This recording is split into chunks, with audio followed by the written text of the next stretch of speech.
Ever since I could walk in the woods, I used to go out and just walk anywhere in the woods. I didn't have to need a trail, didn't need anything. Up one hill and down the other. Then I decided that we're going to try a trail. It seemed like a destination. It seemed like a path to follow. And ever since I found the trails, I've been following one path to the next. And you know where they end up, but it's the journey along the way. Humans have always needed a way to get around, and that's why we walk. We walk out of necessity, and we walk for pleasure. Walking is part of our everyday life. One foot in front of the other, step by step, we make our way through the world. However, there are those who take it to the next level. Those who not only make walking a sport, but a silent sport. These are the people who walk not to get to a destination, but walk because they believe the journey in itself is the destination. They walk because it's an escape, and they walk for the challenge. They walk because the fresh air and breathtaking scenery create a natural high. They walk because they want to. They pack up their bags and they go because they are the athletes in the greatest silent sports.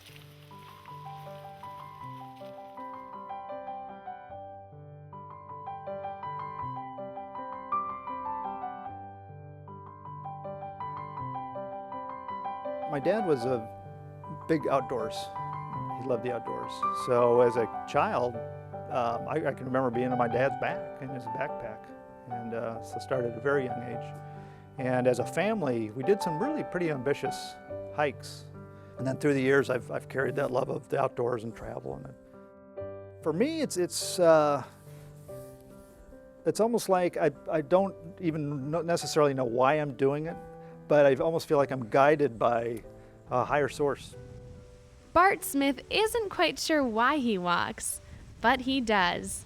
The trail on this leg of his journey is a little different. No knee-high grass, no protruding tree roots, no slick mud after a rainfall.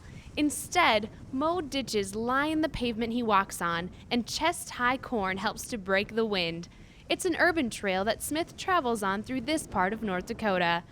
It's kind of funny how people think of going on an adventure as like going to foreign lands. And I've traveled to Nepal and Morocco and India, and I've been very fortunate. But this in itself is, in an absurd way, every bit as much of an adventure as anything else I've ever done before. He's on a journey, setting out to hike all of America's 8 national scenic trails. But while the trail follows a highway right here, a few days down the road, Smith will be negotiating uneven footpaths and low-hanging tree branches. And all of this on the same trail. Trail brings you closer to knowing the spirit inside you that grows and grows, saying what to take with you, what to leave behind, and if you're willing, what you're likely to find. The North Country National Scenic Trail, New York to North Dakota it goes, putting history's footsteps under your boot heels. You're walking with heroes and restoring your soul. What attracts the most is the desire to be out in the wilderness and hiking, or using their feet for whatever kind of activity you can. Snowshoeing, some people ski on it, hunting, wildflowers, birding, and looking for mushrooms. It's a wonderful trail. Hiking is a silent sport, and the North Country National Scenic Trail is one of its best-kept secrets. The trail covers about 4,600 miles, linking hiking communities over 7 northern states. The North Country Trail is the longest of the national scenic trails authorized by Congress. The trail was designed to provide peaceful recreational opportunities along some of America's outstanding landscapes.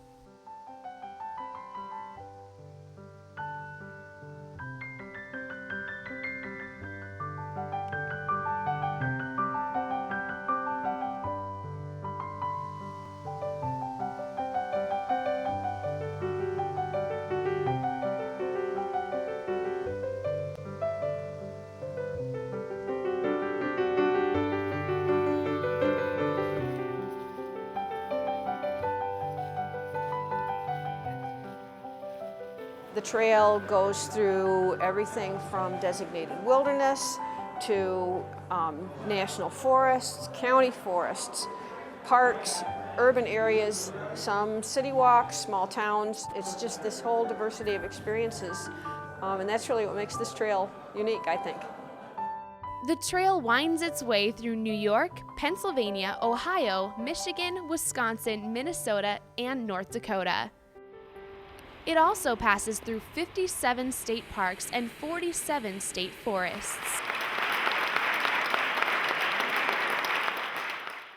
The North Country Trail Association was formed in 1981 and has more than 3,200 members in 28 different chapters. They assume responsibility for trail construction and maintenance of the North Country National Scenic Trail. You know, we start with, just kind of, native vegetation. We clear that, and then we come through with a bunch of hand tools, and this is what we end up with, the finished product. And as use continues on this, the hikers' traffic will kind of keep some vegetation from growing actually on the trail tread, but, more grasses will grow up. Some of the brush and ferns and stuff will grow up on the side of the trail, and it'll look a little bit more natural. It looks a little ugly, when you first do it, because you got leaf litter scattered and, broken twigs and brush, that's been cut, but it definitely heals itself. And then in the fall, when the leaves fall, it kind of covers up all that mess. These guys have been kind of doing the finishing touches on the trail tread.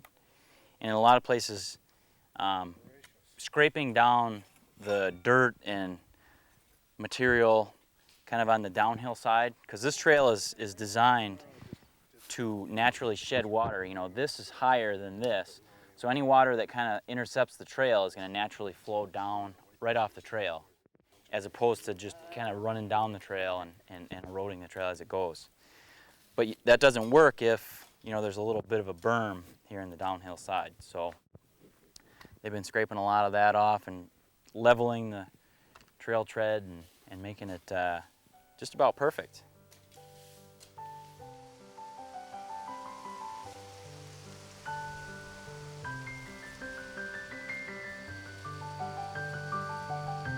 We've got acres of raspberries up here. They're pretty much gone now, but I mean acres. There's some nice raspberries right there.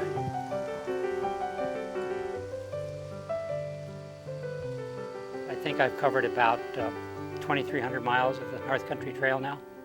I think the fact that the North Country Trail passes through such a wide variety of terrain and vegetative types.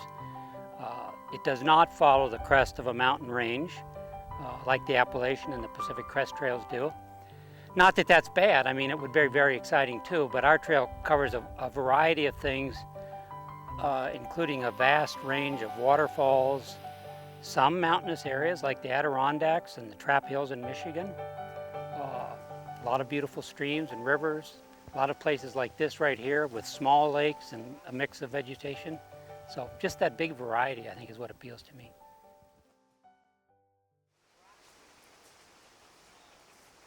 It's not your typical sport. You can't keep score, there's no one there to cheer you on, and there's no affiliation with a team. But the competition is there. It's the steep hills these athletes conquer after a long afternoon. It's the rain that makes every step a careful one. It's the sore muscles they fight through every day. The competition isn't cocky, it doesn't fight back, and it won't shake their hands after a game, but it's still there. These athletes play their game in a huge arena, one without boundaries. They play in front of an audience of trees, sunsets, and wildlife.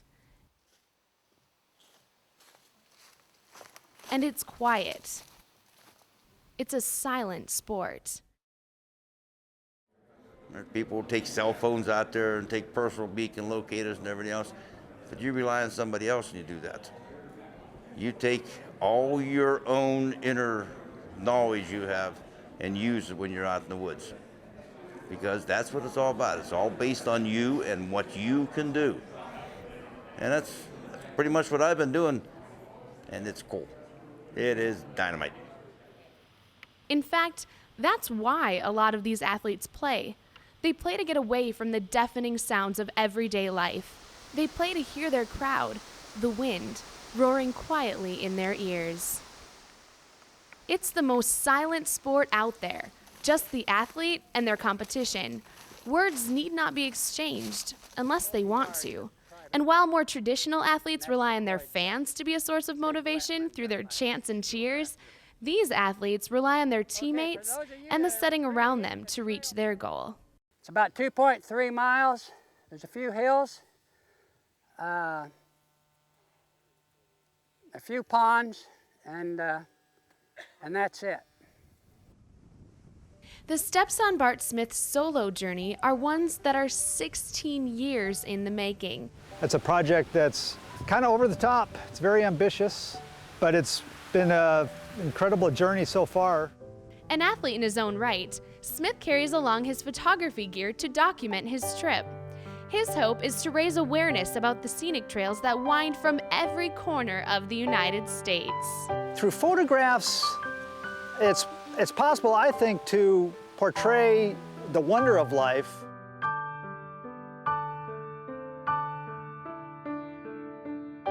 His expedition is more than just a personal endeavor.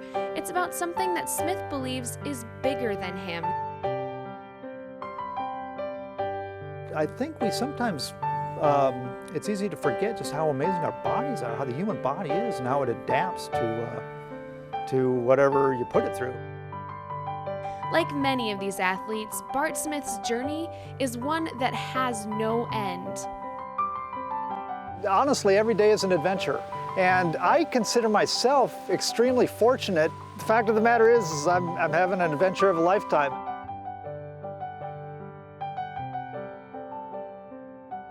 Maybe it'll be my legacy to this great country.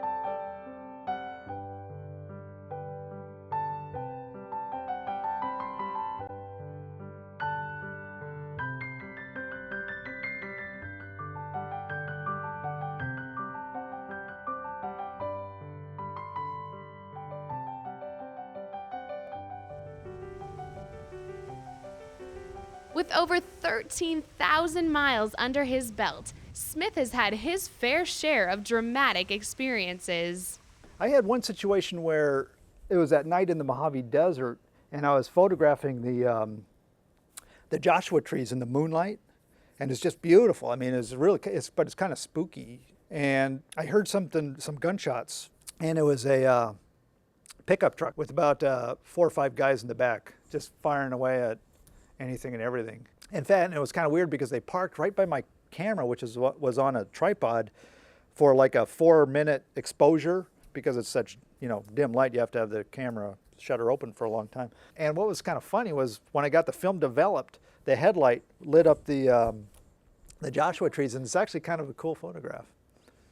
On the Pacific Crest Trail, I had hiked up in San Gabriel Mountains, and I'd been hiking for 500 miles, and I just, every day was a sunny day, so I didn't put up my tent. At that time, I just slept out under the stars.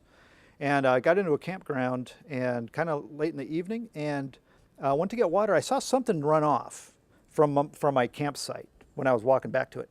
And I thought, well, I better be a little careful if there's some animal out there. I didn't get a good look at it. So when I went to bed, I thought, well, I better, if this animal comes around, I'll shoo it away. Well, at 1:30 in the morning, the bear bit me on my butt when I was sleeping, because I wasn't in my tent. I was just in my sleeping bag, and it bit my butt right through the sleeping bag. And it's hard to relate within 1 second the amount of it's like, this is serious. I mean, this is real, man. And pretty helpless in a sleeping bag. All I could do was roll over and go, ha, ha. And the sleep scared the bejeebers out of the bear. He stood up, because he was just thinking I was like a bag of food or something like that. And so he stood up, and then he ran off, and I just sat up and go, oh my God, I got bit by a bear. Your halfway sign? Halfway point? Yeah. Wilderness walkers give as many reasons as there are miles of trail for why they hike. Some hike to get away. There's no doubt about it that being out on the trail allows you to get away from the tensions and pressures, the stresses of everyday life when you're dealing with traffic, with phone, with computer, with all of the things that demand attention when you're in civilization. The wilderness allows you to get away from that. Others do it for the fellowship. Good. So you made it halfway. Being able to walk out into the wilderness and spend time together and talk together and laugh together. When you go out into the wilderness, you really leave lots behind you and you take the most important things with you, and I think you bring the most important things back with you. While there are others who hike to gain endurance. Yeah, I know. Just being out here and getting exercise and being out in nature, I think, is the primary thing. People need that release. Yeah, it's nice to be in a protected. Red-shouldered hawks. And some hike to learn. Broadwing hawks are pretty common. These are wood frogs. And these guys will hibernate just in this little leaf litter down here, and that's why the leaf litter is so important to us right now, and the invasive night crawlers that are not native to this area are breaking down that leaf litter. So these guys are hoping they don't invade their territory, break down the leaf litter, and create a difficult time for them to hibernate. So they can survive just in the leaves? They freeze solid. Yep. What? Yeah, they freeze solid. They have special chemical makeup of their cells that will enable them so that their cells don't break down as they thaw in the spring. You know, of course, if our finger froze, the cells would break down. They've got a special kind of sugary makeup in the cells that keep it from breaking down. Does their heart beat at all then during the winter? I mean, really, they're an icicle. Frogsicle. Frogsicle. Sounds like a new flavor. So, but it was a good year for wood frogs. Good year for frogs in general. Yeah. I've never seen this many frogs. Yeah.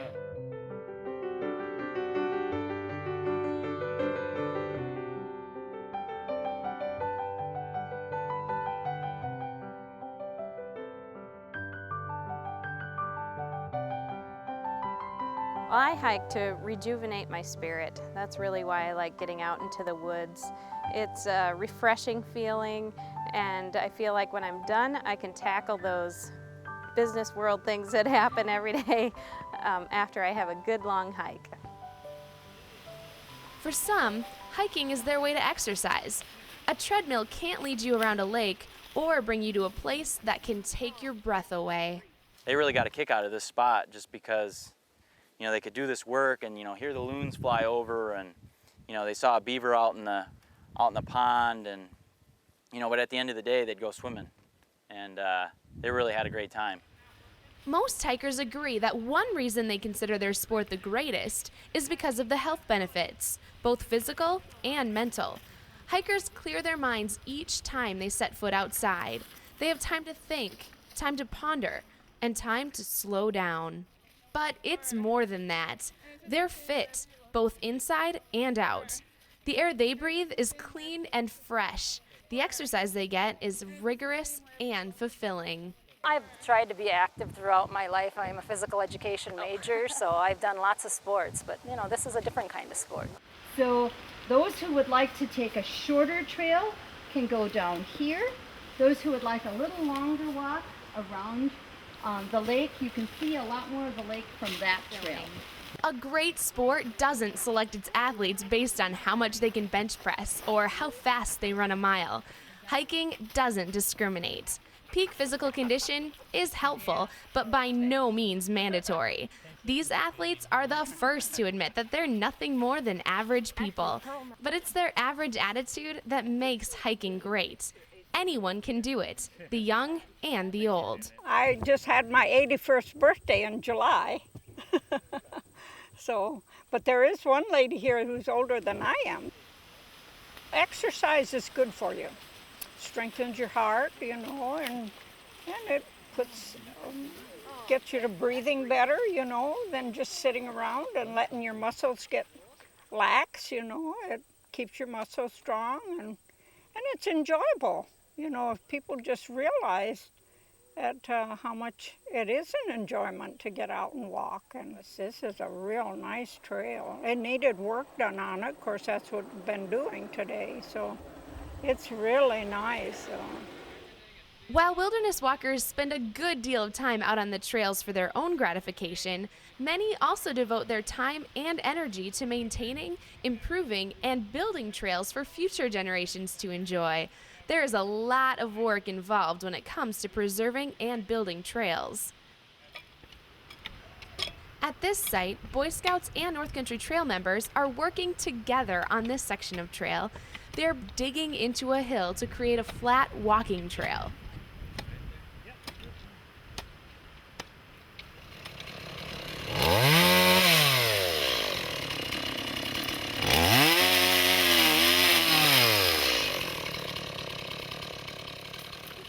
They're also lopping branches in a wooded area to clear a hiking path.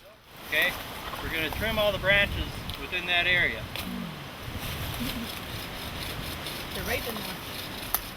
Today we're teaching some Boy Scouts to lop trees, trim trees, and I'm just showing them safety stuff and basic how we build trails where there's a lot of trees and brush. Yeah, they're catching on quick, getting the job done.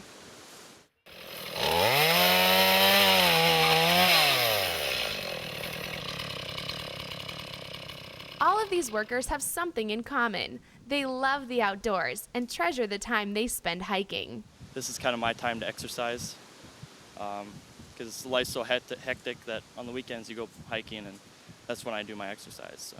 Yep, that's it. Trail crew, volunteer.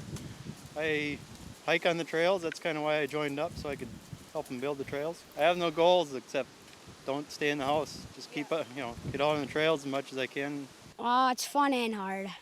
It's been kind of hard because you're trying to tear down trees and they kind of thistles on them and stuff, and it hurts. Because you get to be outdoors and you're sometimes alone and you get to think about stuff. That's cool. What kind of things do you think about? Just my life and stuff. Young and old come together to make sure these trails are around for many years to come.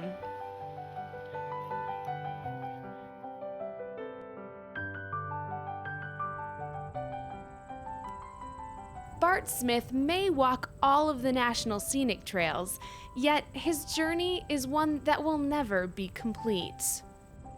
He walks the trails, sometimes blacktop, sometimes dirt, not because he has to, but because he feels obligated by a sense of urgency that drives him all along the way. We don't fully appreciate just what's free to everybody, which is the sky and the sun and the wind. To me, what excites me more is just watching the sunset. Smith is a wilderness walker at heart, using his legs, his feet, and his spirit to find his way in a sport of personal tests and mental challenges. A walker who walks not only to get from point A to point B, but one who walks because of what lies between. And so goes an athlete in the greatest silent sport. I look forward to every day, and every day is an adventure.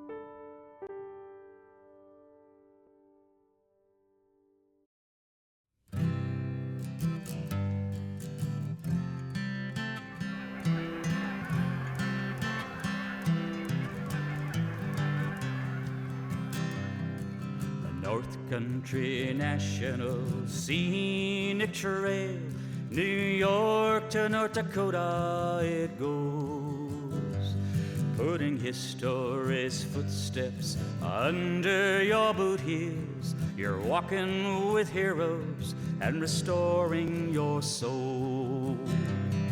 The North Country Trail brings you closer to knowing the spirit inside you that grows and grows, saying what to take with you, what to leave behind, and if you're willing, what you're likely to find.